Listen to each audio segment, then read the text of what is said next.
which hasn't been easy this year. All the efforts to bring all these guys back, which are still ongoing, involve a lot of working around a tough salary cap situation because the salary cap went down this year, which nobody anticipated a year ago. So it helps, I think, that he really, really wanted to come back here, and he stressed that again. He said there's nowhere else he really wanted to be. He was really focused on coming back here. And he also said one thing that I liked is he says he feels like he can play a lot better than he did last year. And he was really good last year. He says his issue is he needs to be a dominant player game to game. He needs more consistency. And I know his sacks went down from 19.5, which is incredible, to 8, but he was still third in the league in quarterback pressures. And, you saw him in the Super Bowl. He was all over the place. So if you can get more of that almost every game from Shaq Barrett, then this is going to be a contract that is well worth it.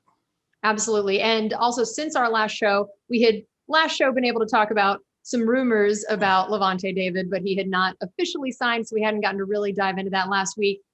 Take us through similar things of his re-signing, what they were able to do there with his contract, and what him coming back means. Well, I love it. I mean, you could argue, and it'd be a fun argument about which was the most important player for the Buccaneers to get back. Was it Chris Godwin? Was it Shaq Barrett? Was it Lavonte David? And reasonable minds can disagree. But I can tell you from the satisfaction standpoint of us being able to bring one of those guys back, I don't think it was going to get any higher than Lavonte David, just because he has now established himself as one of the greatest players and also one of the most well-respected players in the history of this franchise. I noted when we signed him that now, since he's played 9 seasons, he's going to finish at least a decade with the Buccaneers, and he'll only be the 14th guy to do that. I mean, that makes him one of the pillars of this team up there with the likes of the Derek Brookses and the John Lynch's and the Warren Sapps and Ronde Barbers and all that. He's sort of the new generation of that. 10, 15 years from now, we'll be looking at him the way we look at, say, Ronde Barber or Derek Brooks. And I think he's got a lot of good years left in him, and I'm absolutely thrilled that he's coming back. Yeah, absolutely. And Mitchell had asked, where are we at on cap space? That is the big question of this whole time of year. And it has been fascinating this year. We mentioned earlier about how the cap shrunk, and that's not something that typically happens, and how when you're planning all these contracts, you don't originally think that's going to happen. So take us through some of the things that the front office has done to make sure you're able to bring back as many of these guys as possible under the cap, and where we stand at this point. Yeah, as you know, the Bucs don't really ever publicly talk about the dollars in a contract or where they are in the cap, but there are plenty of sources online like overthecap.com or SpotTrack where you can get a good idea of where every team stands in cap space. And I happen to be looking at one of those earlier today, and they're probably, if not 100% accurate, pretty close to it. And they had us right now at 9.6 million remaining under the cap, but it's really not. You shouldn't key in too much on that number, because if the Bucs need to create more cap space, they will find a way to do it if they have a good deal in place for one of the players that they want to bring back. And so, there are ways to do that. And we've seen that. And really, that's sort of been the story of this free agency period and the lead up to it for the Buccaneers this year. I think most fans know by now that for about a decade now, the Bucs have been really focusing on what you might call pay-as-you-go contracts, where it's almost all salary.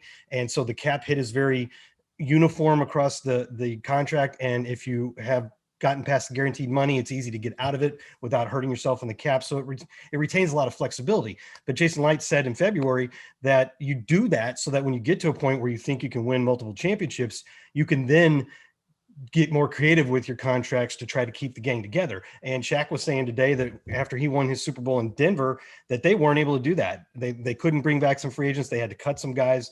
The Buccaneers are now employing some of these other strategies like backloading contracts and voidable years and signing bonuses that spread out the cap hit over the course of the contract in order to make these contracts have a lower cap hit right now so that you can keep all of these guys. And that means you'll have to deal with it in the future, but teams do that all the time. And everybody expects the salary cap to go up in the years to come, especially when the new broadcast deals are signed. It could go up a lot. So it really is a good strategy for the Bucs to do right now. And they're doing it in order to try to keep this core intact.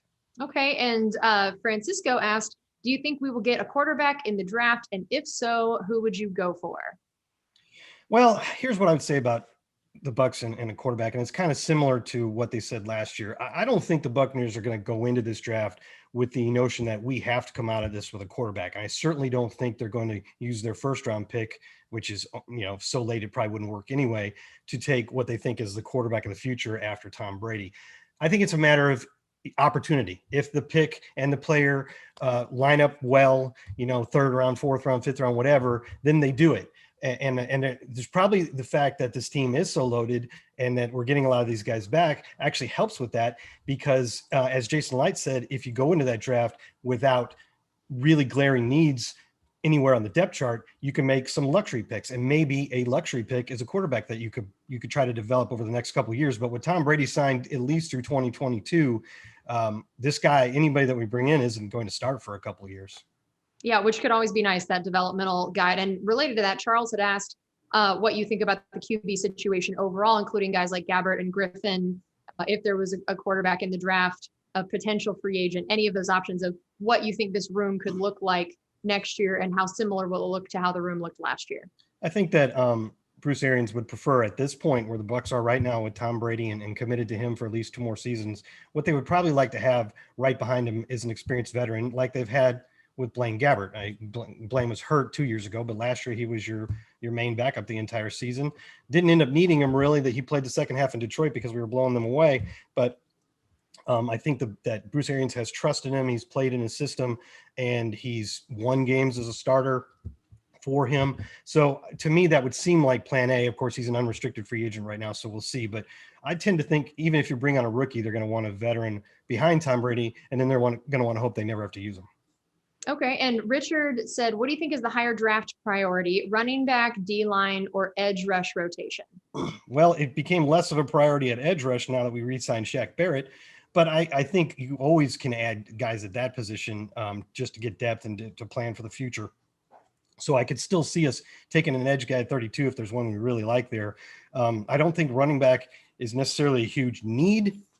But again, that could be a luxury pick. If you love, say, Travis Etienne, and he's there at 32, and you don't really have a glaring need you have to address, you could do that. But of those 3 he mentioned, I would think defensive line has to be the answer at the moment, because you have 3 players right now who are still unrestricted free agents. Hopefully we can get some or all of them back, but that's Ndamukong Suh and Nacho and Steve McClendon. So just simply by the numbers, that seems like the biggest need. We have, of course, a few different questions about the upcoming potential free agents that are still unsigned, of how many guys those are left. Kind of give us an update on who is still left to either be signed or to be losing in free agency, and what you think some of those next moves could be. Yeah, we've seen some rumors that give us a little bit of confidence we're going to get some more of those guys back, but I think the key ones right now are Ndamukong Suh, obviously Rob Gronkowski. The kicker, I think we tend to forget that Ryan Suckup had such an amazing year. And when you're talking about your Chris Godwins and your Lavonte Davids, you don't immediately think of the kicker, but Ryan Suckup was great last year, and he's a free agent.